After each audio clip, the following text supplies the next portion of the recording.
Ladies and gentlemen, the play's the thing with your host, Judy Sleed.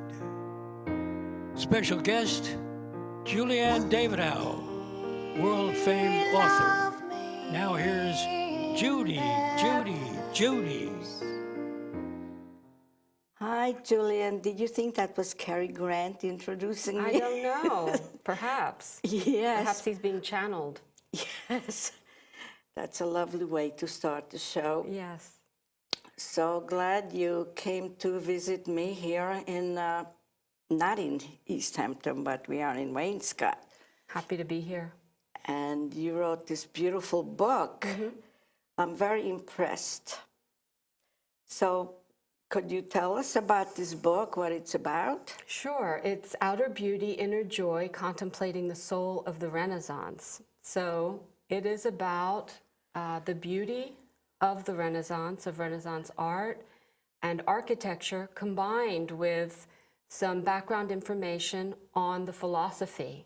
So it's an interweaving of quotes from Italian Renaissance philosophers and writers and artists, combined with photographs of art and architecture, and then this background material on the philosophy, which, although many people go to Italy and enjoy the beauty there, don't know that much about what was going on at the time. It was a very spiritual time, and it influenced the art and architecture a great deal. So this is not only about beauty, like you said, but it's inner beauty that we could learn about how to feel, how people felt in those times, and how to handle things more or less. And well, that's a very interesting combination. Yes, it is, because as I said, you know, many people travel to Italy, they love to go to the museums, and they love the architecture and the art. And I think that I certainly did and do, and I think many people feel something special in Italy that maybe they don't feel in other places. Of course, there's beautiful art and architecture in many places, but there's something about Italy that certainly draws a lot of people.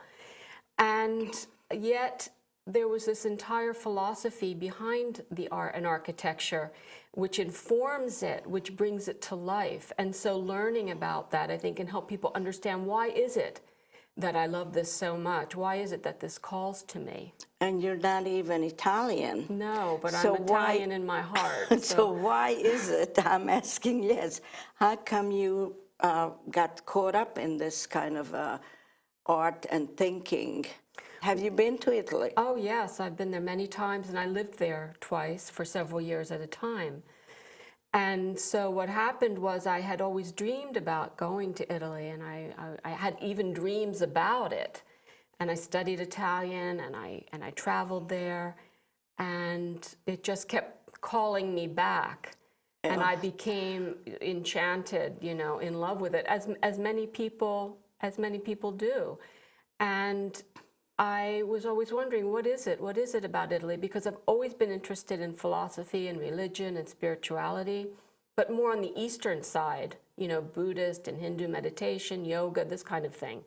But yet I wanted to go to Italy, and there was something there. So then I started reading about the philosophy of the Renaissance, and what it was at that time, there was a great influx of ancient texts from Greece, from Spain, from other countries, and philosophers became very open to learning about this ancient spirituality, these ancient texts.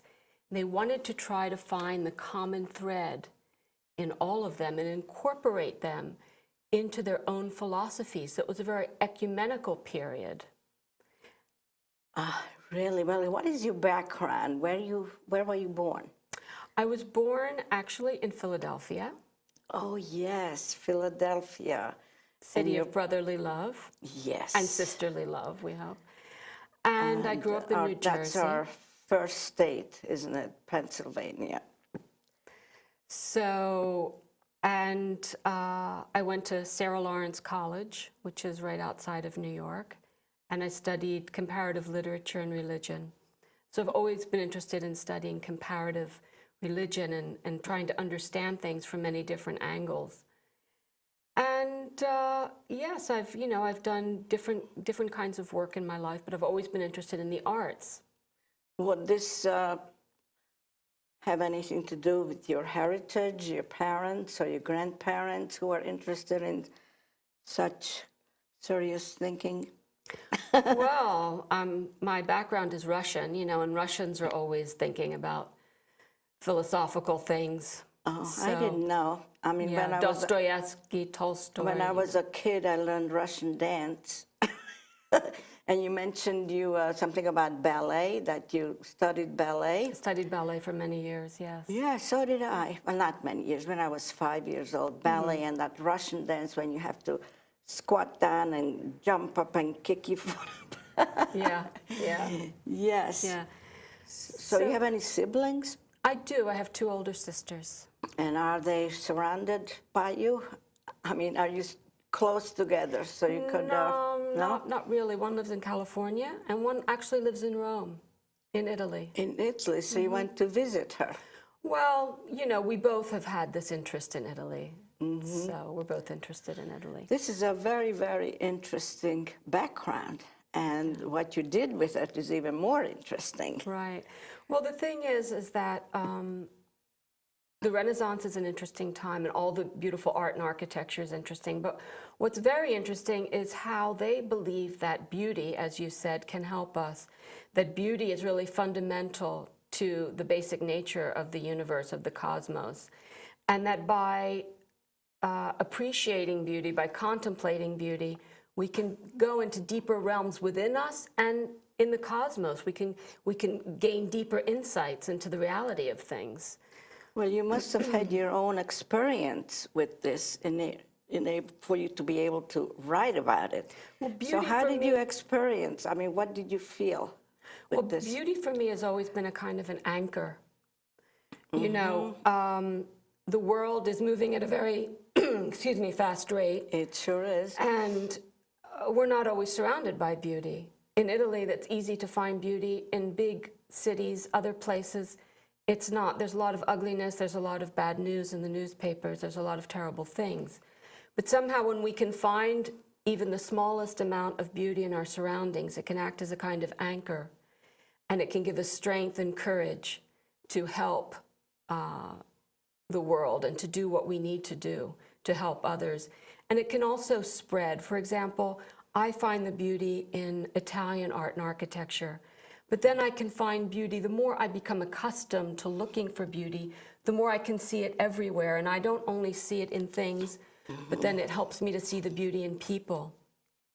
I would love to have a close-up of this book, which is a hardcover, as probably you could see, and this is the book she had written. And now I'm going to ask you if you could open up a page and see.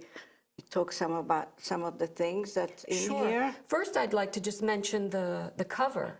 Okay. Because the cover, we have The Birth of Venus. And there were many paintings of the birth of Venus. The famous one is Botticelli. This one is by an artist, Giorgio Vasari, who wrote the famous book, Lives of the Artists. And what's interesting about the birth of Venus is that it was a very popular topic at that time, and also in ancient Greece, which is where they originally got the idea.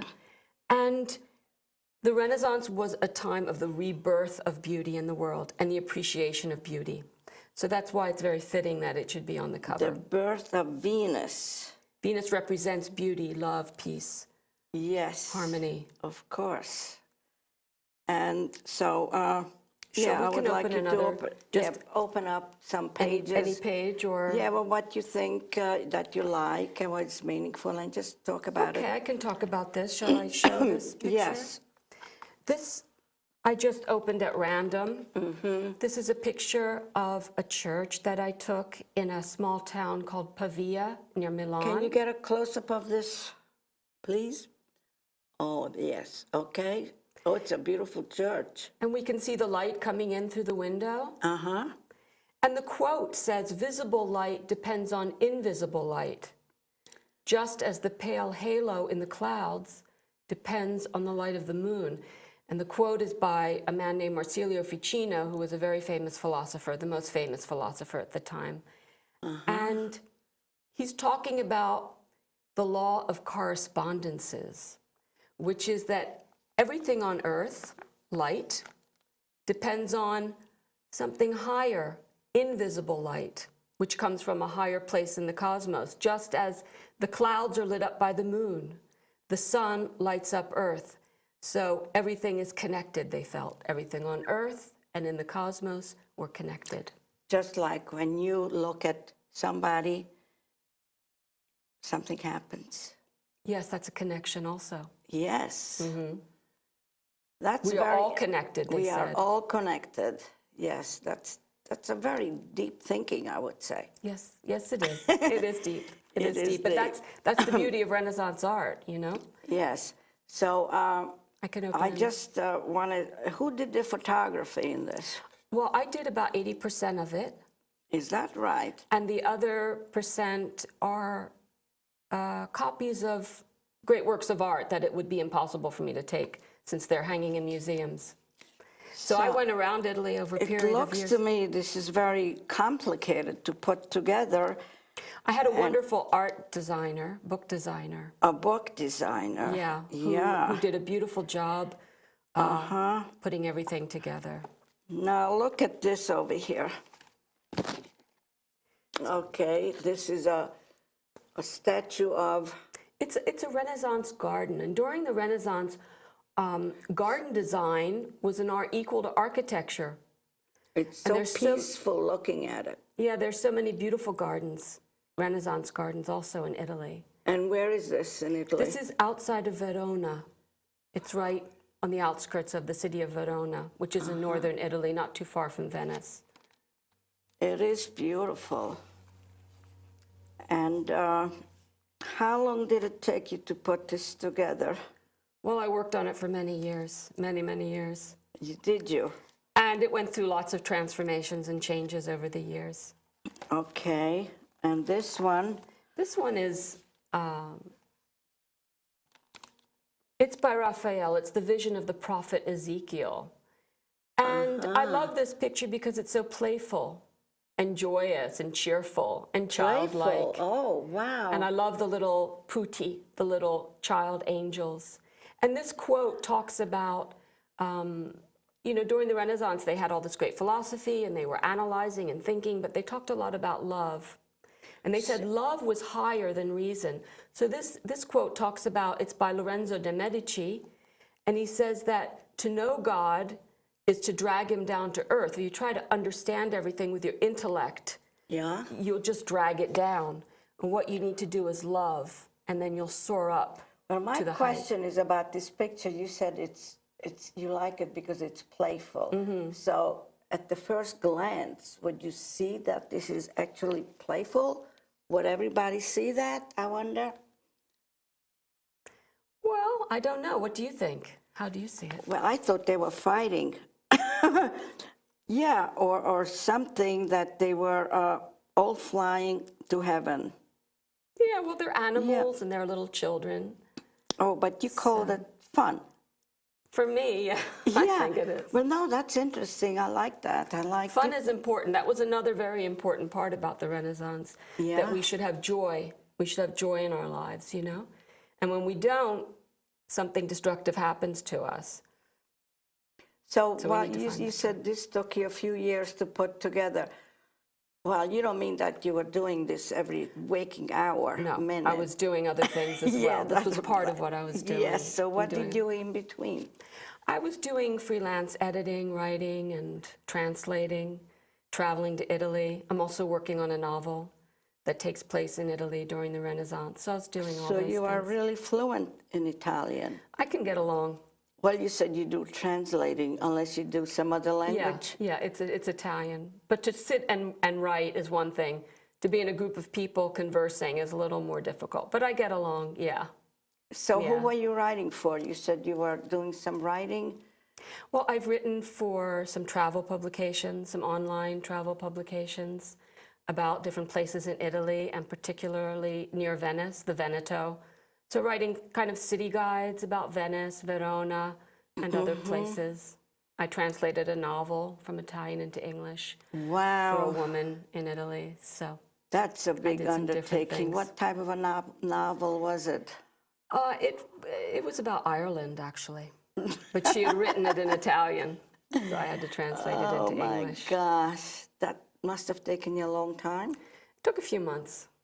Isn't that when you do that, don't you have to like talk to the author and say, well, what did you mean by this? Yeah. Because certain words and expressions have different meanings. Yeah, you have to So work I with the would author. think that was very difficult. It was a bit difficult, yeah. And what are you working on now? And so now I'm working on a novel that takes place in Renaissance Venice in the 16th century. And it also has a spiritual aspect to it, but it's about a girl who goes into a convent at an early age to study, because most of the noble girls would do that. Some would stay in the convent and become nuns, and some would come out and marry. So it's about the different choices women had, which were rather limited. But it's also about, again, about the philosophy of the time and about women, about women's lives. Well, even today we have to make choices. That's right. Yes. That's right. That's right. And actually, I don't know if people realize it, but there were actually feminists at that time also. So this novel you're working on, is it a little different from this because it has a story? Right. Well, this Am I has a right? kind of a story, but the novel is just writing. It's not photographs or quotes or anything like that. But you're actually writing a story. Does it have a happy ending? Yes, it has a nice ending. Because this book is not a story. You're just explaining things, what these Yeah, things it kind are. of has an arc, though, because it starts out talking about how everything is connected. Yes. And then it shows how everything is connected. Well, that's good. I'm so happy you said that. So you must have with all this knowledge you have, you must have a great imagination. Yeah, I have an imagination. Well, we all have an imagination. I try But to use I mine. could just picture you like, after this book, you're going to write a wonderful science fiction with all this knowledge interesting. and weave a story through it. I like could science see fiction. that. I could see you do that. I like mystical things, and I like... Yeah. yeah.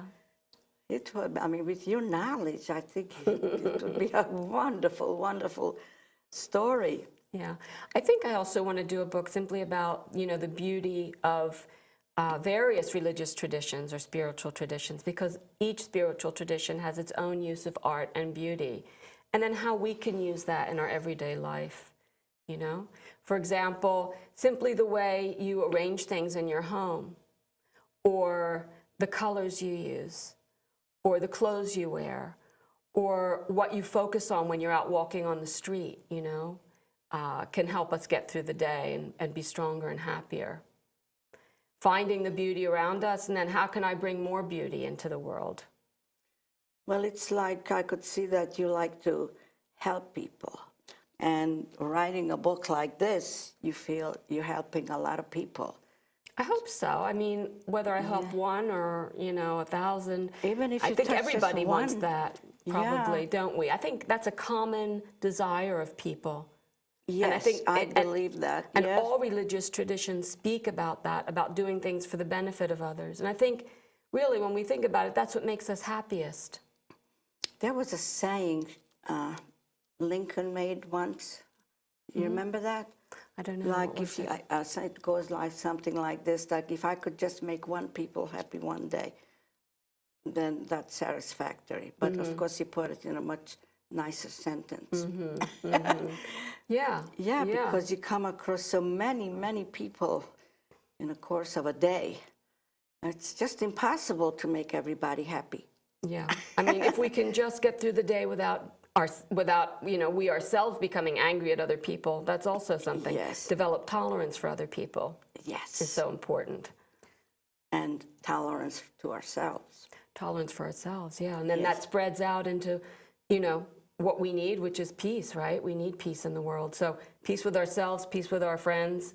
Yes. Yeah, then we can bring greater Oh, peace. I could see us becoming good friends. I already feel that we're good friends. It is so beautiful. You are filled with beautiful thoughts. Well, and I then try. and you're spreading it around. So how far are you in this other book you're working on? Well, I hope to be finished in a few months and then work with an editor to, you have to redo a lot of things, rewrite things. Oh, yeah, that's the publisher. Did you find a publisher, or how does it go? The publisher found you, or you sent a proposal, or? It can happen in many different ways, and I did try to find a publisher for a long time. Art books, photography books are not very easy to publish. But actually, I knew the book designer who did such a great job. Beautiful job. He yeah. actually teaches at Yale. His name's Henk van Assen. He's Dutch. And I loved working with him so much on this. And he knew the publisher. So he introduced me to the publisher. I didn't even look. And so we all worked together. It's called Bunker Hill. They do a lot of art books. And they're in New Hampshire. So you're going to approach them again with your next? Well, I don't think they do novels. Oh, so your next book is not going to be with pictures? Well, I would actually like to have a few pictures because I'm very visual. And I have so many pictures I've taken in Venice over the years. Well, you could sprinkle the book with pictures. I would love that. But this is a good start. You already have something to show that you were published, so the publishers will look at you differently. I hope so. Oh, I'm sure. Well, I love working on it, and just on my way over, I was rereading it. And, not to pat myself on the back, I was just enjoying it again and again because it gives, as I was creating the book, the book has been creating me in a way. The book has been pulling me along. I almost felt as though, I say that in the book that in Italy, when I look at this art and architecture, I can feel the vibrations of the people that created it. And then when I started reading about the literature and philosophy, it almost felt like these people wanted to come alive again. So I was kind of a channel. I talked about he was a channel of Cary Grant in the beginning, right? I was feeling almost that I was a channel to bring this message out into the world. And there are many people that are speaking about similar things now. I'm certainly not the only one. So the man who wrote the foreword is Thomas More. I don't know if you've heard of him. He's written many, many books. And the first book, which gained him a lot of fame, was called Care of the Soul. And he's written the foreword. He writes a lot about these kinds of things. How did you find him? I went to a workshop and I went and talked to him, and he was very excited about the idea because he writes a lot, again, about the Renaissance philosophers. He goes to workshops also? He was conducting a workshop. He's he's a very knowledgeable person, and he's written a lot about. Well, that's okay. I mean, even knowledgeable persons go to workshops to keep up with their thoughts. There's nothing embarrassing about it. I was lucky enough to be able to do a workshop together with him at the Open Center in New York. And he talked about Renaissance magic. Because people use, nowadays people use crystals and astrology and a lot of things. Well, they were doing that then. That's where it sort of was happening, and we took it from them. And I talked about living the way of beauty in our everyday lives. And how did it feel? Was it a lot of decision on your part to go and approach him? Or you I had read his book, Care of the Soul, at a point in my life when I really needed something, and someone recommended me the book. They said, you have to go read Care of the Soul.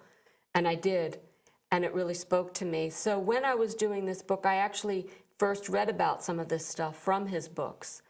So when I was doing my books, it just seemed, when I was doing my book, and I wanted someone, I needed someone who was more well-known than I was, it just seemed natural to go to him, so I did. Oh, because some people would have a lot of fear to approach somebody well-known. And well, having read him, I knew that he was not a pretentious person. Oh, I see. So so I knew that he would be wonderful. A nice person. You have an aura about you, an aura of beauty. Oh, you do. Thank you. You do too. Thank you. It's really, I'm very impressed with you and the work you do. Thank you. Because this is a really wonderful thing, and I'm sure you helping a lot of people by putting this out there. And you put a lot of thought and effort into it. Yeah. And you're still continuing to do so, Well, I enjoy producing it. other books. So you came out to the Hamptons from the city to go to the seashore. Yes, and to participate in Authors Night on Saturday night at the East Hampton Library, Yes. which we were talking about earlier. Right, that's a great event. And I had the director of the library and the assistant director on of the library in my show yesterday and a few weeks ago. So I'm very excited to go there. And you're going to have your books there? I will have the books there, and I will sign them. And of course, all the proceeds, as you know, go to the library. Yes. And all the books, the publishers donate the books. Exactly, the publisher donated books. Well, it's really great, and I hope you're going to do well. How much is this book, by the way? It's $25, Oh, which is very little for this kind of a book, really. yeah, because it has a lot of pictures Lot in of it. photographs. It's very costly to reproduce these things on paper. I have experience with that because I was trying to have one of my books published, and the cover alone cost, a color cover cost about $1,000, just the cover. So I know that publishers put a lot of effort into it. So time is up. Would you believe it? It's been great talking to you. I think we covered a lot in this half an hour. Yes, we did. And I wish you a lot of luck with this book and Thank you. the other things that you're doing. And I'll see you Saturday at the book fair. I look forward to it. So this is Judy Sleed signing off. And can we have another close-up of this beautiful book? A little closer. Oh, yeah, that's great. Beauty Outer Beauty. Out of Beauty, Inner Joy by Julianne Davidow. Okay. We'll see you next time. Keep watching. Love me, and if by chance someday we're not together on earth, I know we'll be together in heaven. No matter where we are, no matter how far, I know our love will last for all eternity. And as I